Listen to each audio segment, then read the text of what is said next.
Está na hora do Esta Semana na Economia, episódio 9. Vou de Rocket Tuga se não houver um disaster, girl.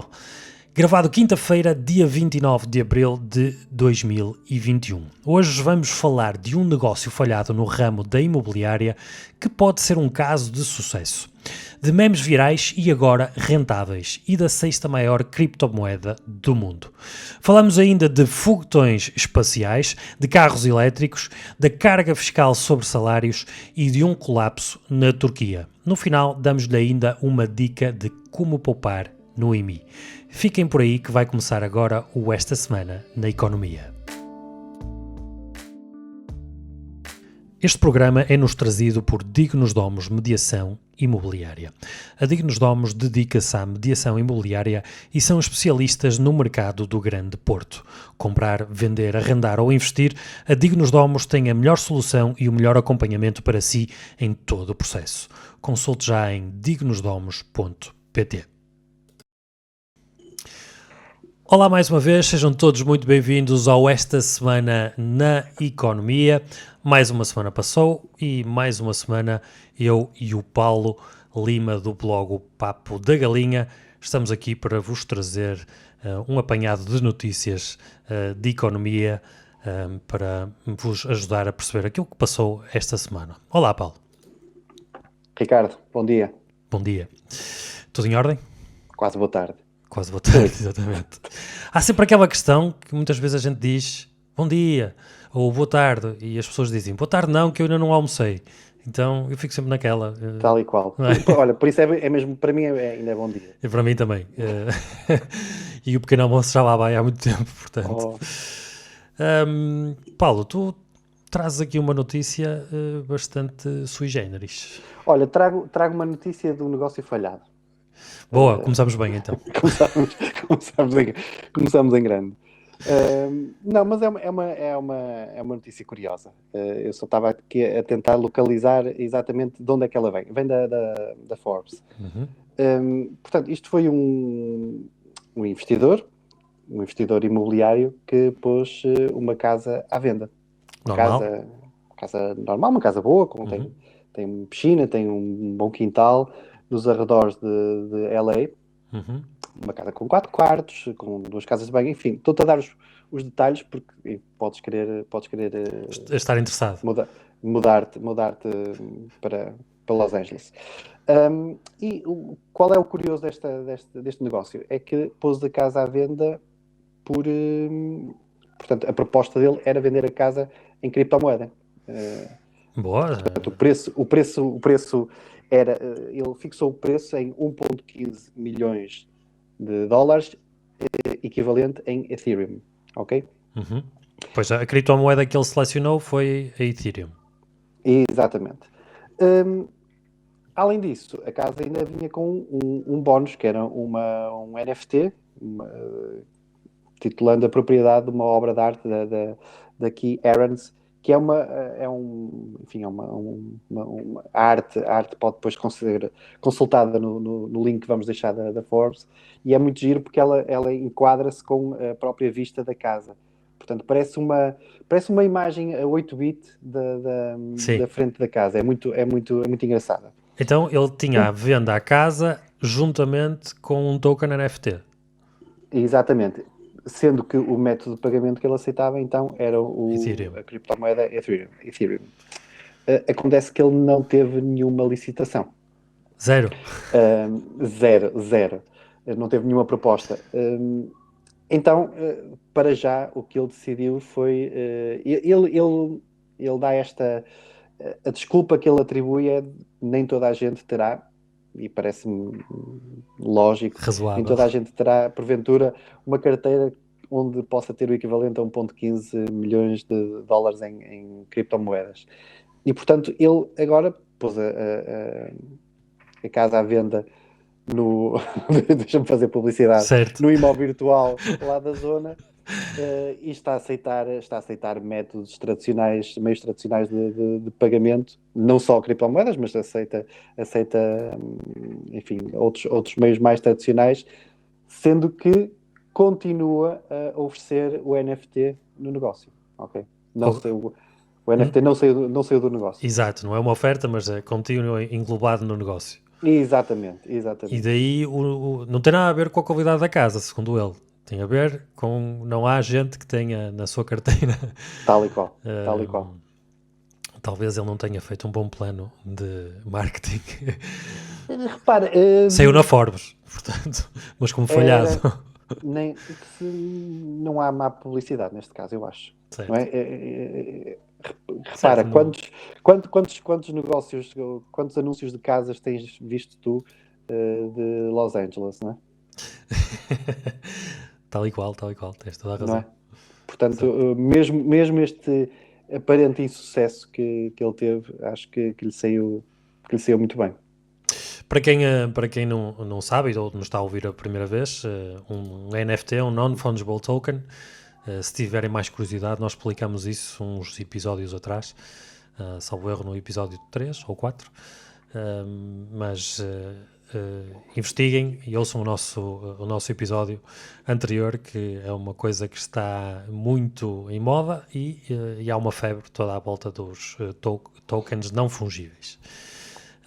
Olha, tanto há uma febre, Ricardo, não sei se tens mais alguma coisa a dizer sobre este assunto. Tanto há uma febre que uma coisa que é da nossa...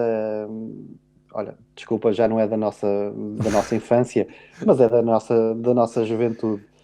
É um meme, ou um meme chamado Disaster Girl. Sim, para quem... alguma coisa deste nome? Sim. Disaster Girl, para quem não está a ouvir em áudio, é aquele meme onde está uma miúda com um sorriso algo maléfico e por trás está uma casa a arder, e muita gente já fez memes com essa imagem, a dizer, a fazer também um bocadinho alusão às vezes ao Denis, o Pimentinha, que tinha a sua traquinice malvadez. Ricardo, eu vou-te deixar o desafio para depois na edição colocares aqui brevemente a imagem da Disaster Girl, porque ela de facto é icónica. Sim. Mas porque é que nós trazemos a Disaster Girl? O que é que isto tem a ver com economia? Exatamente. Portanto, isto é uma imagem que ficou viralizada na internet, no 9gag, no 4chan, enfim, e foi utilizada muitas vezes em Photoshop. Esta Disaster Girl, esta menina que vemos na imagem, ela existe, ela tem um nome, chama-se Zoe Roth. Esta imagem foi tirada em 2005. Vê lá, portanto, ela já não é uma menina agora. Ela agora já é uma mulher com 21 anos, estuda, e a família queixava-se que nunca tinha tido a hipótese de monetizar esta imagem até agora. Devido aos NFTs. Exatamente. Ou seja, força. Atribuíram-lhe um token. Pega na bola. Atribuíram-lhe um token NFT com um valor atribuído para venda, não é? Para venda, exatamente. Ora, o giro da história, a história vem no Market Watch. O mais engraçado é que este meme, esta Disaster Girl, foi falar com outros memes. Ou seja, foi falar com o Bad Luck Brian, que era também bastante conhecido, o nome verdadeiro é Kyle Craven, e a Overly Attached Girlfriend, seu nome Lina Morris. Sim. Portanto, engendraram um plano para conseguir tirar proveito desta imagem, que é dela, da Zoe Roth, da menina, ex-menina, agora é uma mulher, Disaster Girl. Uhum. Então, puseram no dia 16 de abril deste ano, do ano da graça 2021, puseram à venda o NFT, com um valor esperado, um valor tabelado de 100 Ethereum. Uhum. Neste caso tivemos um super negócio porque foi vendido o utilizador 3F Music. Pagou 180 Ethereum pelo... Até parece um valor razoável, 180 também, não é assim? Até que a gente percebe quanto é que valem 180 Ethereum. Que são cerca de 430 mil dólares. No momento da venda. E a notícia também nos dá conta disso e é muito interessante porque ela dá-nos os dois valores. os 180 Ethereum equivaliam a 430 mil dólares no momento da venda, e no momento da notícia, portanto esta notícia é de 27 de Abril, estes 180 Ethereum já valiam 470 mil dólares, ok? Portanto é demonstrativo, caso ainda não soubéssemos, demonstrativo da volatilidade desta moeda, desta criptomoeda, à semelhança de muitas outras. Certo. Ok?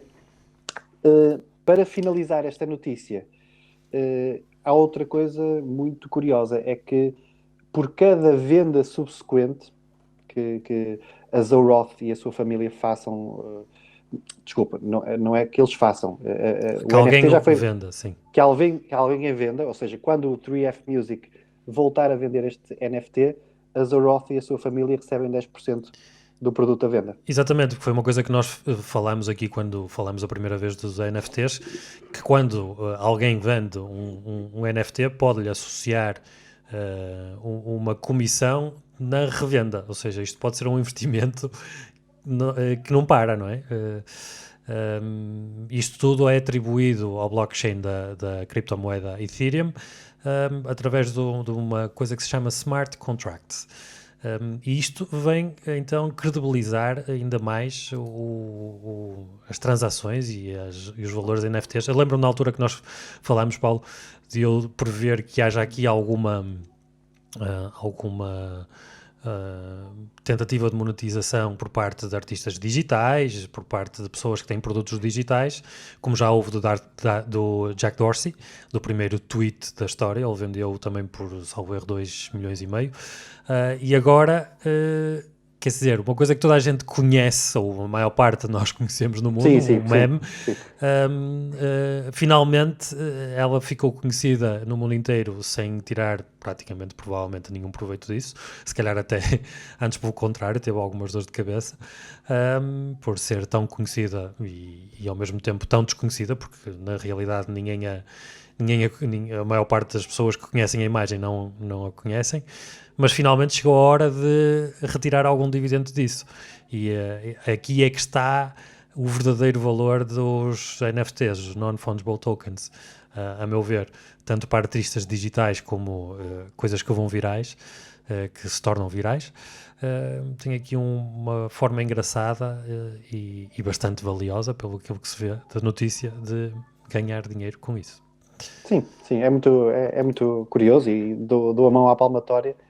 Neste caso, embora não estejamos a falar de um modelo mais tradicional de rentabilidade, eu poderia pensar, por exemplo, em direitos de imagem, ou seja, cada vez que a imagem fosse usada ou reproduzida, tirar dividendo a partir disso, mas já vimos que isso não é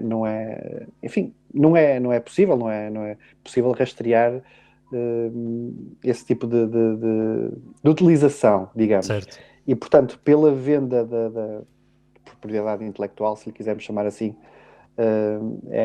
consegue-se fazer essa rentabilização. Sim, isto nada mais é que uma fotografia. Portanto, nós podemos agora, se calhar, continuar a utilizá-la. Sim, e daqui para a frente vermos até fotógrafos profissionais e artistas, não é, a tentarem monetizar finalmente as suas obras através desta maneira, dos NFTs. Sendo que isto se tornou um meme e por isso é que se ganhou valor. E falando de memes, não é? Falamos de Elon Musk. Temos o nosso momento Elon Musk. A sério, olha, não estava mesmo nada à espera. Não estou a dizer que o Elon Musk se tornou um meme. Mas ainda. Ou então já, certamente há memes com o Elon Musk. Não me recordo nenhum agora, mas certamente haverá. Se não há, já sei o que é que eu vou fazer. Um NFT. Exatamente. Isto para falar do quê? Que o preço, quando estávamos a falar de memes, há uma criptomoeda que começou por ser uma piada em 2013, que se chama Dogecoin, não é? Que se refletia numa imagem que representava o cão Shiba Inu. esta criptomoeda foi criada em 2013 com essa imagem, na moedazinha, na imagem virtual, com a imagem desse cão, numa forma de crítica à febre das criptomoedas. O que é de facto é que há piadas que se tornam muito sérias. Totalmente. E foi totalmente. aquilo que aconteceu desta vez, porque o preço da Dogecoin já subiu bastante desde 2013, subiu, desceu, foi criticado, foi explorado, várias coisas. Mas esta semana o preço da Dogecoin disparou depois, e então aqui é que entrou o Elon Musk, da partilha de tweets do Elon Musk e também do empresário Mark Cuban. Para quem não conhece, é o dono do Dallas Mavericks, mas se calhar conhecem mais pelo Shark Tank, que passava aqui exatamente. na SIC Radical, salvo o erro. Uhum. Então eles tweetaram sobre a Dogecoin e então o valor da Dogecoin avançou cerca de 20%, de 32 cêntimos de dólar. E eu estava à procura do termo de cêntimos em americano, em inglês, mas agora não me lembro. A criptomoeda, inspirada neste meme, depois atingiu um recorde de 45 cêntimos de dólar no início do mês. Entretanto, o valor já recuou outra vez para os 31 cêntimos de dólar. Mas isto para dizer que há coisas que podem ser virais e influenciadoras de mercado, mas quando Elon Musk diz alguma coisa, toda a gente, se calhar é o maior influencer que existe neste momento em termos económicos no mundo. Totalmente. É? Ele tem uma influência brutal. O Twitter dele é muito, muito seguido, muito...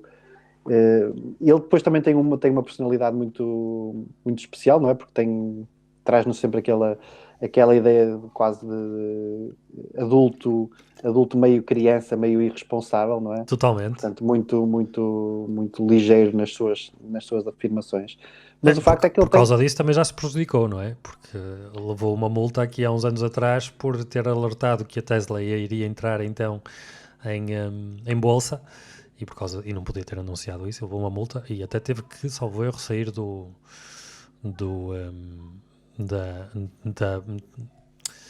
Conselho de Administração da Tesla. Sim, exatamente. Ora, mas o Elon Musk, tudo o que ele diz, de facto, tem uma influência no mercado.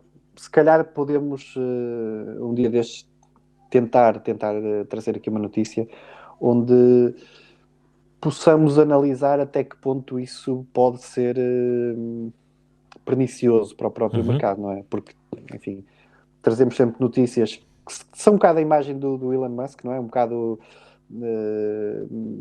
acriançadas até, um bocado infantis, porque esta ideia da Dogecoin, toda ela é um bocadinho infantil, um bocadinho irresponsável no seu conceito, não é? Uma criptomoeda nascida através do meme, que é uma piada, uma coisa para se rir, mas hoje está em sexto lugar no ranking das criptomoedas. Não estamos a falar já de brincadeira nenhuma, não é? Nada, zero. Nós humildes leigos, vamos falando de Bitcoin, de Ethereum, mas que eu confesso aqui a minha ignorância, não sei qual será a terceira criptomoeda hoje em dia, mas neste momento já sei qual é a sexta. Exato. Certo? E isso é muito relevante.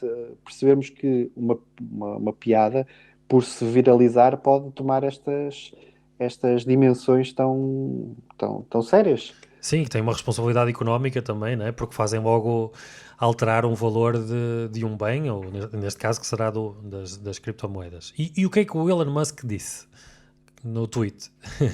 Apenas disse: Dodge Father, SNL, 8 de maio, May 8th. E o que é que isto quer dizer? Dodge Father quer dizer que faz a ligação então à criptomoeda da Dogecoin. SNL é Saturday Night Live, ou seja, também é uma coisa engraçada da própria exposição do Elon Musk, que vai participar no Saturday Night Live, um show da NBC. Talvez o show mais visto ao sábado à noite nos Estados Unidos desde há muitos anos, em que semanalmente têm convidados, periodicamente têm convidados diferentes a a apresentar o programa. Desta vez será Elon Musk, que vai passar do campo de agente económico para estar ali a apresentar um programa de comédia, e ele só disse isto: Dodge SNL, 8th of May. Portanto, é que nem foi específico sequer, e o valor da criptomoeda disparou logo. Disparou. Só nota de rodapé, e não tem a ver com esta notícia. Nós temos, enfim, à medida também que vamos tendo mais experiência nestas andanças, que são novas para nós, não é? Estamos hoje no 8º episódio, creio. Nono? Estás a ver? Já me perdi. Vamos tendo algum critério editorial, ou seja, vamos tendo notícias que vamos recolhendo durante a semana e depois temos que deixar algumas de fora. Mas só queria deixar nota de rodapé de uma notícia que tomei conhecimento ontem, porque ela é de ontem, de uma empresa de swap de criptomoedas, Uranium Finance, que teve um exploit, ou seja, teve uma falha de segurança, e alguém se abarbatou, também é um termo engraçado. Muito bem. Abarbatou cerca de 50 milhões de dólares em criptomoeda. Isto é só para dar o alerta, porque nós não fazemos, nós falamos sobre notícias, não damos qualquer tipo de conselho, exatamente, nem estamos habilitados para tal, nem queremos fazê-lo, mas de vez em quando também temos que deixar estes lados mais de vida real. Sim. Porque não há aqui, enfim, há riscos envolvidos, há problemas relacionados com a segurança, como esta notícia de ontem nos vem trazer. Sim. E, portanto, esta ligeireza também às vezes tem que ser um bocadinho contrabalançada com algum banho de realidade, eu diria. Sim, de pesquisa, de informação. Por falar de informação, nós também depois do intervalo vamos trazer uma notícia um pouco relacionada com exatamente aquilo que estavas a dizer, da segurança e da volatilidade que pode ter a criptomoeda e da escolha de uma corretora que seja minimamente fiável para comprar e vender criptomoedas. Mas fazemos um intervalo então, agora, Paulo? Com certeza. Muito bem. E fazemos um intervalo para, como de costume, agradecer ao nosso patrocinador, que nos traz esta semana na economia, que é a Digo-nos Domos Mediação Imobiliária. É uma agência que se dedica ao serviço personalizado da mediação imobiliária. Isto quer dizer que quando e se contratarem os serviços da Digo-nos Domos, esta fará para si um estudo de mercado para colocar o seu imóvel à venda ao preço certo, nem acima nem abaixo do valor de mercado, para que o negócio seja levado a bom porto. Fará também a recolha de toda a documentação necessária para vender o seu imóvel, como o certificado energético, a licença de utilização, registros prediais e toda a documentação que estiver em falta para proceder ao negócio. Depois, fará também a promoção do imóvel desde a fotoreportagem profissional, vídeos, virtual tour, home staging, a divulgação do seu imóvel nos portais imobiliários nacionais e também internacionais e nas redes sociais e junto também de todas as outras imobiliárias do país. Farão também a qualificação dos clientes compradores para que para que as visitas aos seus imóveis sejam de pessoas que estão realmente interessadas e capacitadas para fazer negócio consigo. E quando houver visitas, estas serão sempre acompanhadas pelo responsável do imóvel, ou seja, pelo consultor imobiliário que lhe é atribuído, e também receberá o relatório com o feedback de todos os visitantes. Se estiverem interessados, então, Digo-nos Domos irá elaborar o contrato de promessa, compra e venda e a marcação da escritura. Toda a burocracia a Digo-nos Domos trata para si e também por si. Tudo isto faz-lhe sem cobrar absolutamente nada, até, claro, um negócio chegar a bom porto e seja finalizado. Hoje e sempre, a Digo-nos Domos traz uma oferta especial para todos os ouvintes do nosso programa. Para isso basta irem a dignosdomos.pt/estudo de mercado, estudo de mercado tudo em minúsculas, para conseguirem um estudo de mercado do valor do seu imóvel gratuitamente.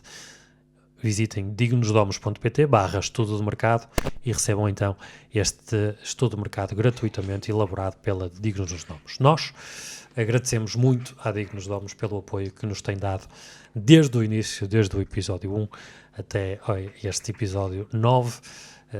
Muito obrigado à Dignos Domos pelo apoio ao Esta Semana na Economia. Paulo, continuamos e tu trazes mais uma notícia. Continuamos com o espírito de Elon Musk a pairar sobre as nossas cabeças. Não vamos falar. Omnipresente. Mas ele está sempre aqui a pairar. Tem a ver, o espírito, eu lembrei-me dele porque a próxima notícia tem a ver com algo pelo qual ele também é conhecido, que são os foguetões espaciais. SpaceX, que a semana passada teve um lançamento bem sucedido, era isso que eu queria dizer. Salvo erro quando estávamos a gravar. Sim, certo. Foi. Exatamente. Portanto, é uma notícia que tem a ver, como já devem ter adivinhado, que envolve foguetões. Envolve foguetões em Portugal. Foguetões em Portugal. Foguetões em Portugal. É uma notícia trazida pelo Eco, assinada pela Fátima Castro, e que diz que a empresa alemã, RFA, vai produzir foguetões em Portugal. Ora, isto é um consórcio que vai então trazer investimento para Portugal. É uma empresa que vai construir peças para micro lançadores espaciais, a payload fairing, o kickstage,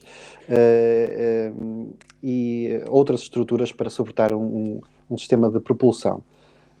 Este consórcio prevê realizar aqui um investimento em Portugal de cerca de 9 milhões de euros em 3 anos.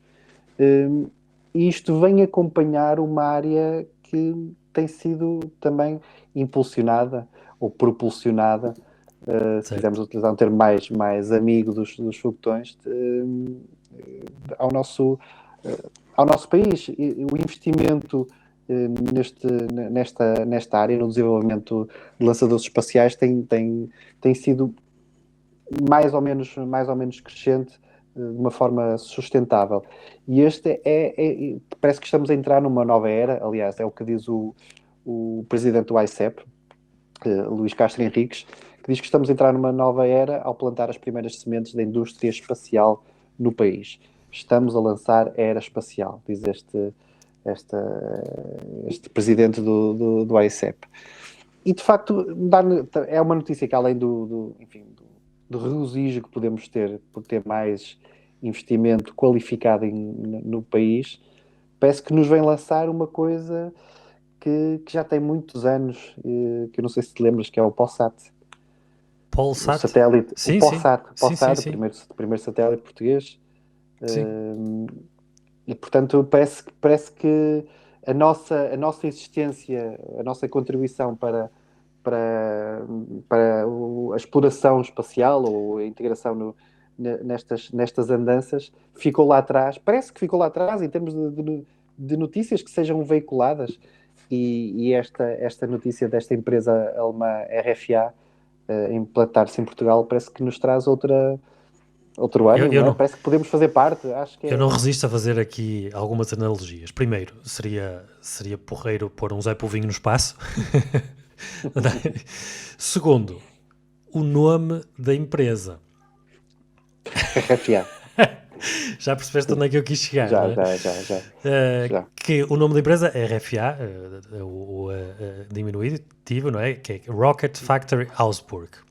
No entanto, se a gente for analisar em termos históricos, RFA seria a Alemanha oriental, né? A Alemanha soviética. Não, ocidental. República Federal Alemã, era ocidental. Tens razão, peço desculpa. A outra era a RDA. Então toda a minha piada agora ficou aqui um bocado condicionada. Não, tudo bem. antes, pronto, eram os nossos aliados, portanto, acho que tem tudo para ter sim, sucesso. E a minha teoria da conspiração em que estávamos a ser estávamos a ser lentamente invadidos pelos russos, pelos não é. soviéticos, caiu por terra neste momento, o foguetão não levantou o voo desta teoria da conspiração. Abort. Portanto, abort. Houston, we have a problem. Neste caso, Berlin, we have a problem. Pronto, mas parece-me bem que haja investimento diversificado cá na nossa economia. Veremos se então conseguimos pôr o Zé Povinho a imagem do Zé Povinho na Lua. E só mesmo para fechar, Ricardo, eu chamei aqui o senhor Elon Musk à colação porque, de facto, ele também tem sido um pioneiro em tudo que se mete, não é? E a SpaceX é um grande exemplo daquilo que ele tem feito em termos de inovação.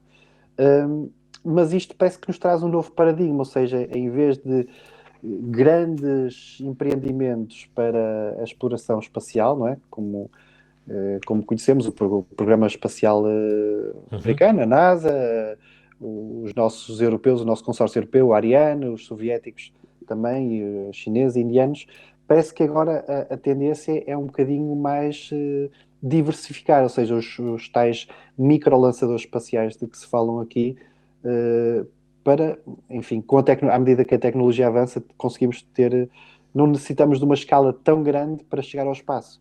E é um novo paradigma também muito interessante. Sim, e a analogia do Elon Musk, quando nós vimos pela primeira vez um foguetão, um rocket, né, que foi lançado e deixou alguma coisa no espaço e voltou à Terra e aterrou direitinho, aliás foram dois, e sincronizados, também houve falhas, também houve alguns que não aterraram direitinho, mas que agora começa a ser uma coisa mais normal vermos isso e, portanto, Totalmente. e ao alcance em termos económicos de alguns elementos que antigamente não estavam ao alcance de toda a gente, não é? E por isso o futuro continua promissor na exploração espacial. E vamos continuar com o espírito de Elon Musk. Não, hoje não fugimos. We're trapped. Exatamente. Isto tudo porquê? Porque, Paulo, tu tens um carro elétrico, não é? Daí a ligação ao Elon Musk, embora não seja um Tesla. Sabes quanto é que pagas em média por reabastecer, por encher, carregar o teu carro elétrico? Tenho uma ideia, sim. Então, tenho uma ideia.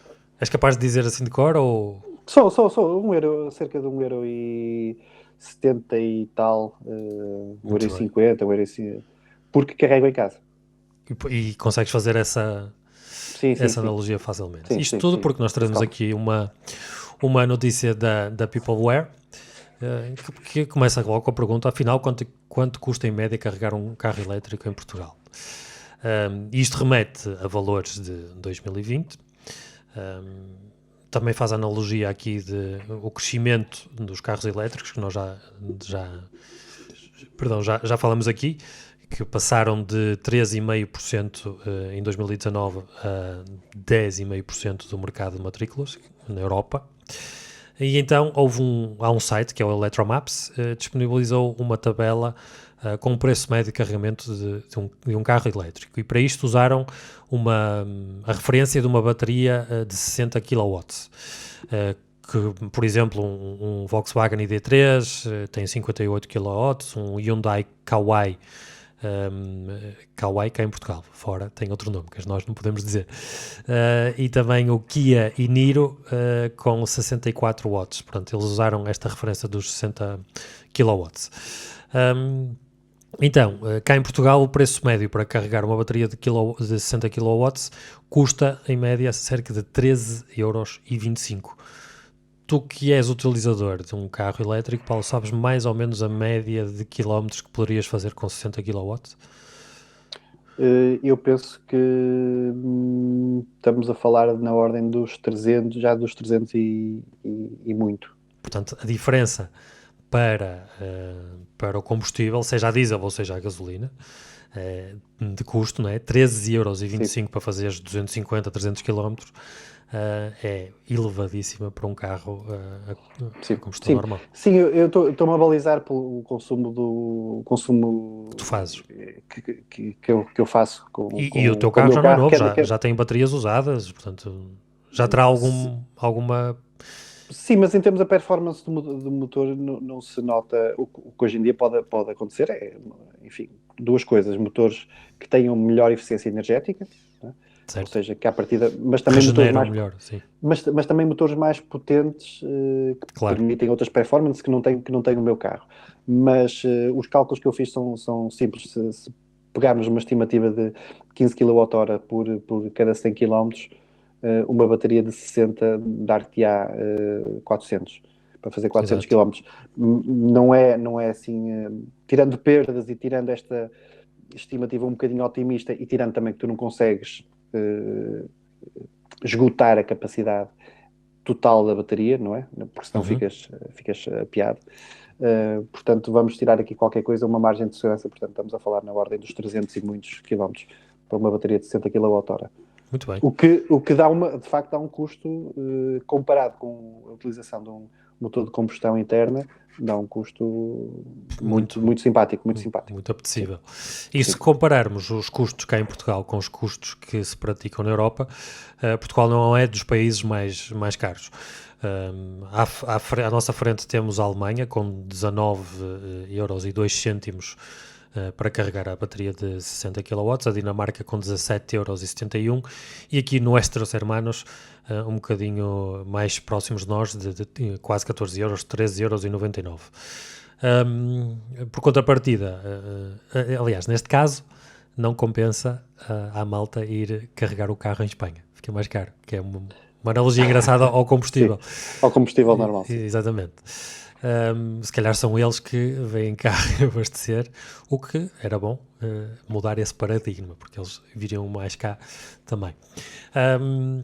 Em contrapartida, os países mais baratos estão a França com 11,87 €, uma diferença algo significativa, a Suécia 11,41 € e na Holanda então são 8,99 €, não chega aos 9 €. Portanto, para quem estiver ali em França e quiser ir carregar, compensa se calhar passar a fronteira na Bélgica também e ir à Holanda recarregar. Tem que ter lá a casa ou onde... Porque estamos a falar... Pois, repara, estamos a falar... não são dos postos de reabastecimento, é em casa.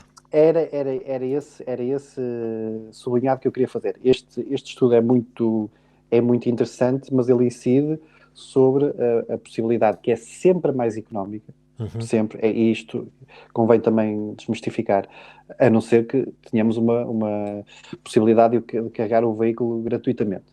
Certo. Eu não estou a falar propriamente de roubar energia, ok?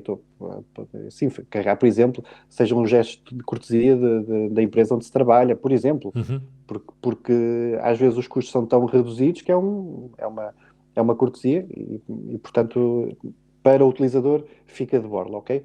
Mas tirando essas exceções, que são, lá está, exceções, fica sempre mais barato carregar o carro em casa, porque nos postos de carregamento de veículos elétricos, aí as tarifas aplicadas já são outras, naturalmente, porque tem que haver as margens, tem outros benefícios que nós não conseguimos ter em casa, que é a rapidez dos carregamentos.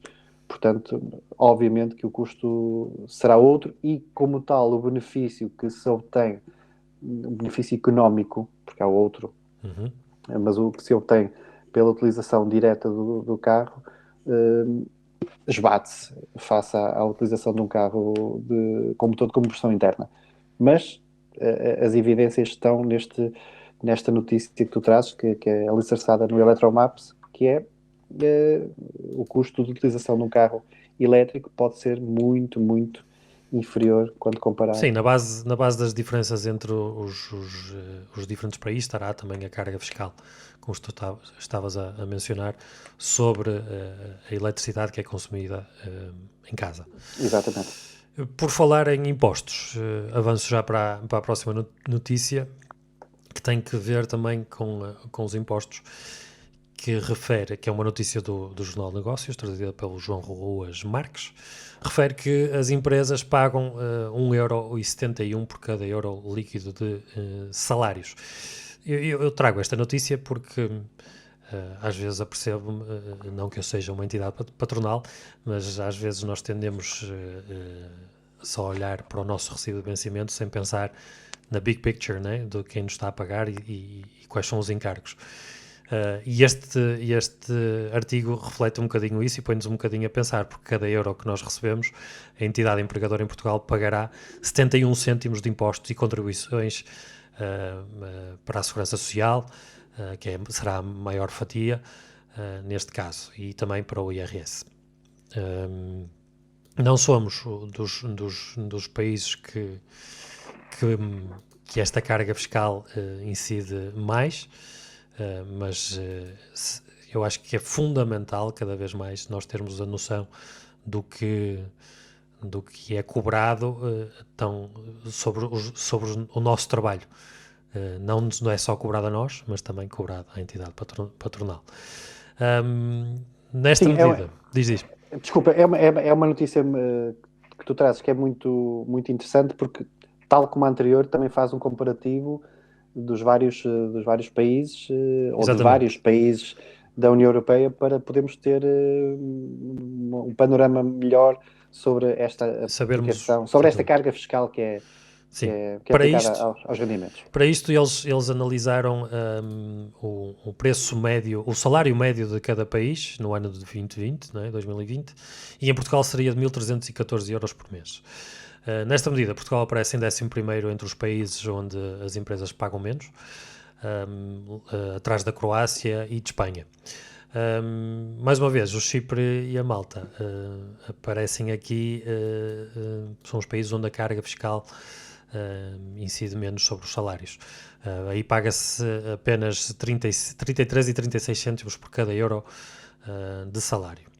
Depois, em contrapartida, a carga fiscal maior nos Estados-membros são a França, a Áustria e a Bélgica. Em França, nestes 3 países, sobrepassa a fasquia dos 100%. Ou seja, em França, 1€ de salário líquido leva a que a empresa entregue ao Estado 67 cêntimos de segurança social, mais 11 cêntimos de IRS e também 37 cêntimos por parte do empregado à segurança social. Na Áustria, 1,13€ em contribuições por cada euro, 55 cêntimos são para a parte da empresa à Segurança Social e 31 cêntimos em IRS e mais 31 cêntimos de contribuições por parte do empregado à Segurança Social.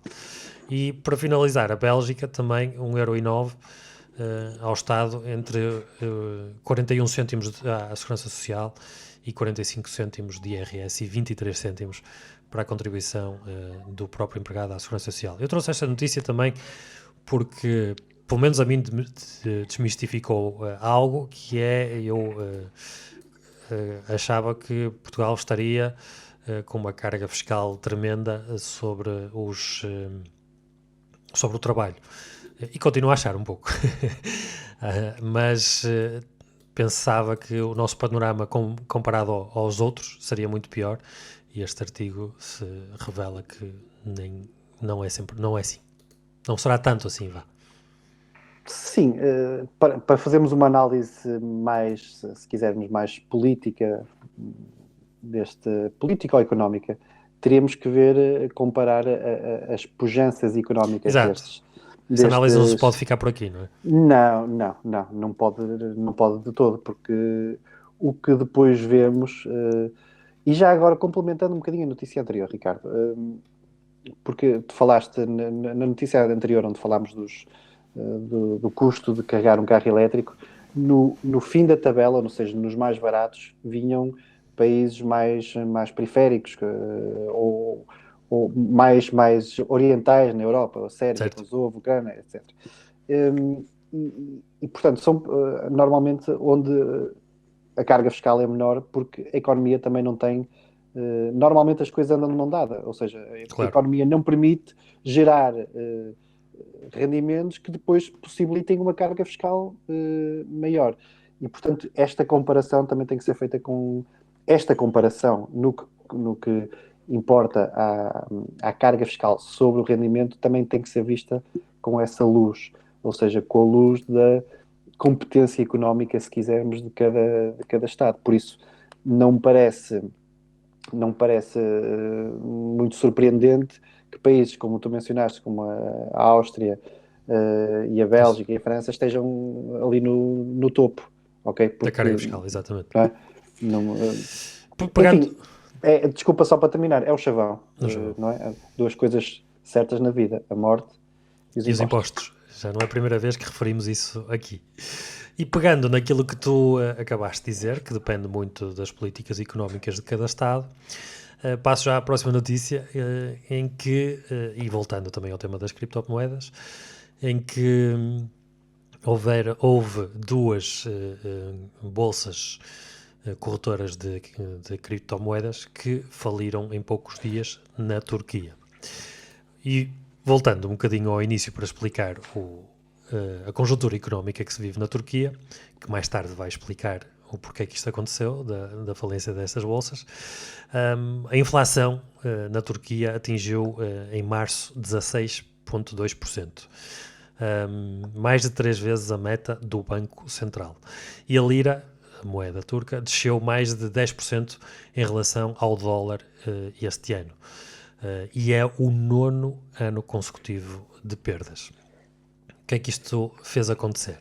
Fez acontecer que atraiu os turcos, ou uma boa parte, ou alguma parte da população turca, a tentar proteger as suas economias, o seu dinheiro, não é? E para isto investiram em criptomoedas para tentarem não perderem o valor do seu dinheiro. Foram atrás de uma febre que existe neste momento, e então o volume diário de negociações nos mercados turcos de criptomoedas chegou perto dos 2 mil milhões de dólares nesta última sexta-feira. Isto fez imediatamente soar alarmes junto das autoridades turcas. O Banco Central proibiu as criptomoedas como forma de pagamento a partir de 30 de abril e o país proibiu as instituições de pagamento de dinheiro e de dinheiro eletrónico de mediar transferências de dinheiro para plataformas de criptomoedas. E aí vem então justificar o título da notícia da falência de duas corretoras de criptomoedas, a Thodex e a VBitcoin. Colapsaram nos últimos dias. A VBitcoin era a quarta maior bolsa de criptomoedas da Turquia, com um volume diário de cerca de 60 milhões de dólares. Volume diário, 60 milhões de dólares. E esse volume está mais de metade ligado à Bitcoin, que esta semana teve uma queda de 19%. O colapso da VBitcoin acontece poucos dias depois da Thodex ter suspendido as operações e o seu fundador, de apenas 27 anos, fugiu do país. Esta corretora tinha cerca de 390 mil utilizadores, que já é um número considerável de utilizadores para que justifique então esta preocupação e também o colapso da própria corretora. Por fim, um jornal turco, que eu tenho dificuldades em ter o nome, mas vou tentar. Haberturk. Diz que as perdas podem chegar aos 2 mil milhões de dólares neste momento, que já é um valor muito significativo. E o artigo termina com uma coisa que nós temos falado, e creio que falamos também na última semana, que é a regulação, ou a tentativa de regulação do mercado das criptomoedas, pois o líder do Banco Central da Turquia diz que já estão a trabalhar na regulação a nível das criptomoedas, aponta que há saídas de dinheiro perturbadoras para fora da Turquia através das criptomoedas. Portanto, cada vez mais é um assunto do dia-a-dia, seja por boas ou más notícias. Isto está a acontecer e é cada vez mais um assunto corrente. Está a acontecer e sendo um bocadinho mais opinativo esta semana do que propriamente expositivo relativamente à regulação, até fazendo um paralelismo com o que se tem vivido relativamente à pronúncia ou à decisão do juiz Ivo Rosa sobre o caso Operação Marquês. Parece que de repente toda a gente ficou com fortes convicções sobre o que deve ser mudado na justiça. Parece que também na economia estamos à espera que aconteçam estas catástrofes económicas. Para andarmos atrás do prejuízo. Exatamente, para regular. Repara, nós tivemos os bancos durante anos a fio ou a ignorar este fenómeno ou a menorizá-lo. Também já mencionámos isso, não é? Dizendo que as criptomoedas, Bitcoin, etc., que iam servir negócios obscuros, fuga, não é? Negócios menos lícitos, enfim. Sim, compras de armas no mercado negro, sim, droga, o que fosse, tráfico, o que se quisesse. E portanto, agora parece que passaram uma esponja sobre tudo isto que foi dito, e eu acho que há uma urgência muito forte em regular estes movimentos, estes mercados. Porque, repara, podemos ter estas catástrofes como tivemos na Turquia, se bem que elas são circunstanciadas por outras questões, não é? Mas o exemplo que eu dei há pouco, também do exploit que houve naquela empresa, na Uranium Finance, também resulta, penso eu, um bocado porque é um mercado ainda muito selvagem, muito de exploração, e portanto quem opera quase que vai fazendo as suas próprias leis, não é? Certo. E portanto urge mesmo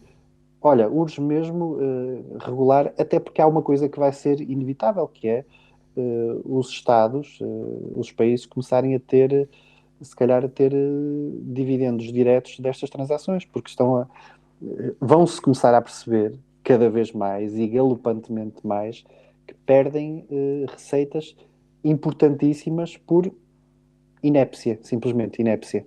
Certo. Mais nada. Certo. Completamente de acordo. Foi o meu rant. Acho que nunca fiz um rant aqui. Temos uma dica para esta semana. Traz uma dica, não é? Trago uma dica. Esta semana. Boa. Esta semana na economia.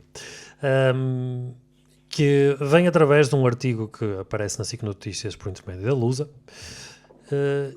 e por intermédio da Teco. Muitos intermediários, e chega aqui esta semana na economia. Que fala sobre o IMI. A DECO alertou esta semana que muitos portugueses podem estar a pagar mais IMI, que é o Imposto Municipal sobre Imóveis. Portanto, todos aqueles que têm em casa e se já não tiverem no período de isenção, ou se não tiverem tido isenção, levantem as orelhas agora, que esta é uma boa dica. A DECO alerta que poderão estar a pagar mais do que deviam devido à desatualização do valor real das casas. Aconselham os consumidores a fazer uma simulação na sua plataforma. Segundo a DECO, está em causa uma possível cobrança incorreta do IMI, tendo em conta a desatualização do valor real das casas. E refere a atualização do coeficiente vetustez, que é uma palavra, não sei se já tinhas ouvido, Paulo. Sim, perfeitamente. Gosto muito. Eu próprio já estou um bocado vetusto. E então o que é isto? É a função do número inteiro de anos decorridos desde a data de emissão da licença de utilização ou da data da conclusão das obras de edificação. De acordo com uma tabela que existe no site das Finanças, que depois nós também faremos alusão aqui nas notas do programa. Isto pode significar uma poupança de dezenas de euros por ano, diz a DECO. Esta plataforma, esta simulação, já existe desde 2013 no site da DECO e permite simular o valor dos imóveis. pague-imi.pt é onde poderão consultar. pague-imi.pt. A DECO diz que mais de 1 milhão de portugueses já fez a simulação para o seu caso, o que se traduziu numa poupança de 22 milhões de euros cobrados a mais neste imposto. Portanto, fica aqui a dica para o pagamento de impostos, neste caso do IMI. Visitem em pague-imi.pt para simularem o valor do vosso pagamento. Se a taxa atribuída ao vosso imóvel está bem atribuída, e se o imposto de IMI reflete sobre o valor que lá é atribuído. Sim, o próprio portal das finanças permite fazer esse cálculo, ou seja, inserindo a localização do imóvel e depois inserindo dados relativamente às áreas, à idade, que lá está a idade que vai inferir sobre o coeficiente de vetustez aplicado ao imóvel. Podemos calcular o valor patrimonial tributário atualizado e, com isto, tentar perceber se estamos a pagar mais do que devíamos no que respeita ao imposto municipal sobre imóveis. Há aqui uma ligação que eu quero fazer um bocadinho, porque o artigo diz que, devido à desatualização do valor real das casas, falta saber se realmente há uma desatualização, isto é, há sempre uma desatualização, poderá sempre haver. Temos que perceber se é para cima ou se é para baixo, neste caso. Pode influenciar. Sim, repara, estamos a falar de valor de coisas se calhar diferentes. Não estamos a falar de valor de mercado, certo. Mas sim do valor patrimonial que à partida desce sempre. Exatamente. Portanto, pode descer, porque há coisas que à partida serão imutáveis, não é? Como praticamente imutáveis, como as áreas de implantação, as áreas de construção. Obviamente pode haver ampliação e, como tal, se houver ampliação, as casas beneficiam e, como tal, incrementam o seu valor. Mas há aqui uma coisa que não para com o tempo, que é, de facto, a idade. Exato. Este coeficiente de vetustez deve ser atualizado consoante os anos vão passando. E eu, curiosamente, previamente à nossa gravação, fiz uma simulação e, de facto, estou a pagar mais IMI do que devia. Então, olha, já foi uma boa dica. Serve para ti, servirá também para outros. Sim. Não, e agradeço muito teres trazido esta dica. Eu vou pegar nela e vou fazer como costumo fazer, um pequeno texto no meu blog. Também deixo o convite para quem quiser visitar, o papodagalinha.home.blog. Também temos lá referências para os nossos episódios de podcast. Mas sim, é uma excelente dica, porque é inevitável, os impostos são inevitáveis, mas se pudermos pagar um bocadinho menos... Sim. Referir só que como é que pode valorizar um imóvel neste caso?